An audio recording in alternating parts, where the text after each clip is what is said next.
Fashion design and photography are two of the most popular creative industries in Scotland, with thousands of students applying for courses each year, as well as a thriving professional industry throughout Scotland and the UK.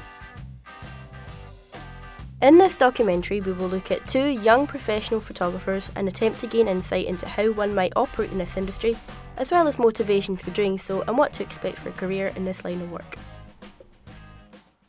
I got into photography when I was at school in my 6th year, and basically I did a small course with that.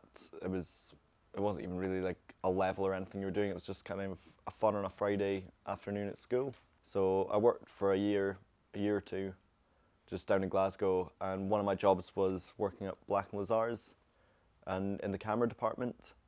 So I started picking up a lot of digital SLRs, which I'd never used before, and reading a few photography magazines that were just kicking about in the shop. I then went on from there.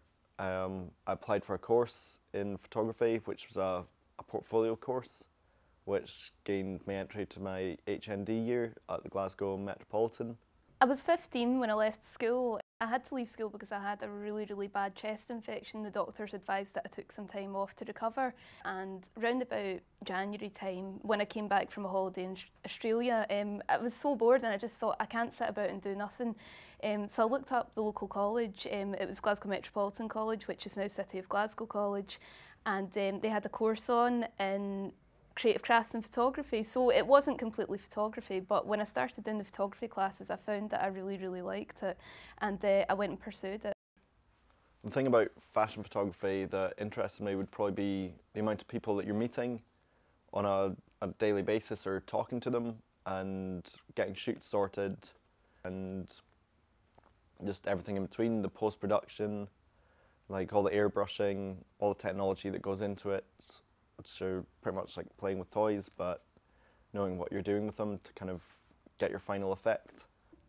The aspects of fashion photography that have interested me, it's more the sort of avant-garde side of it.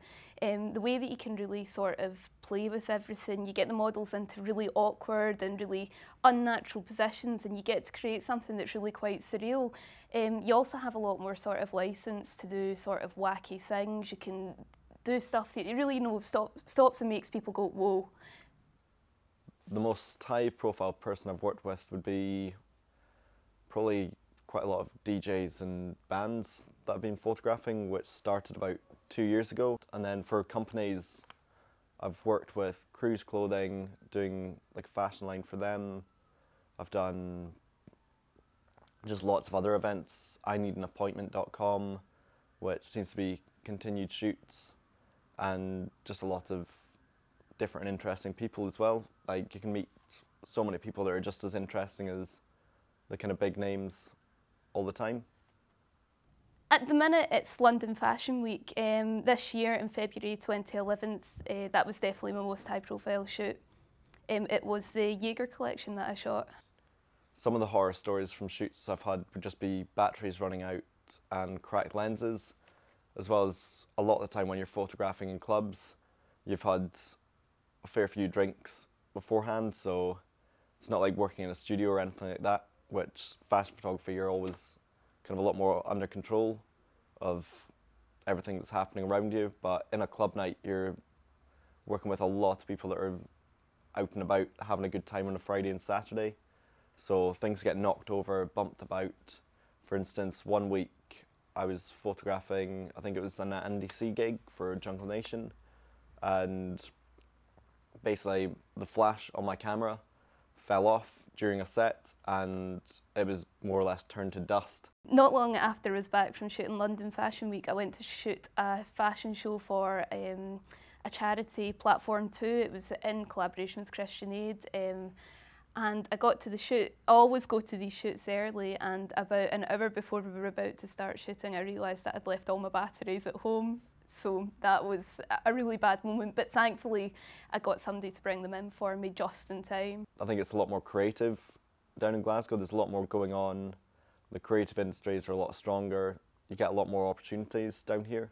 So staying down here was pretty much the only sensible option. I would say what would set Glasgow fashion apart from the rest of the world Probably the sort of darker theme of it, particularly with the commercial stuff that I've done for fashion boutiques like Riptinka, the Jazz Emporium, Pinksess.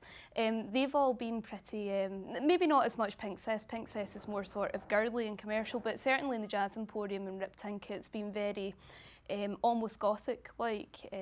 Definitely a lot sets a darker tone. It's also very much more sort of avant-garde again. It's very sort of out there and bright, and it's not, you wouldn't blend into the crowd wearing it, put it that way. I don't care about your vintage jeans or the supermodel girls that are in your scene. You all look the same to me.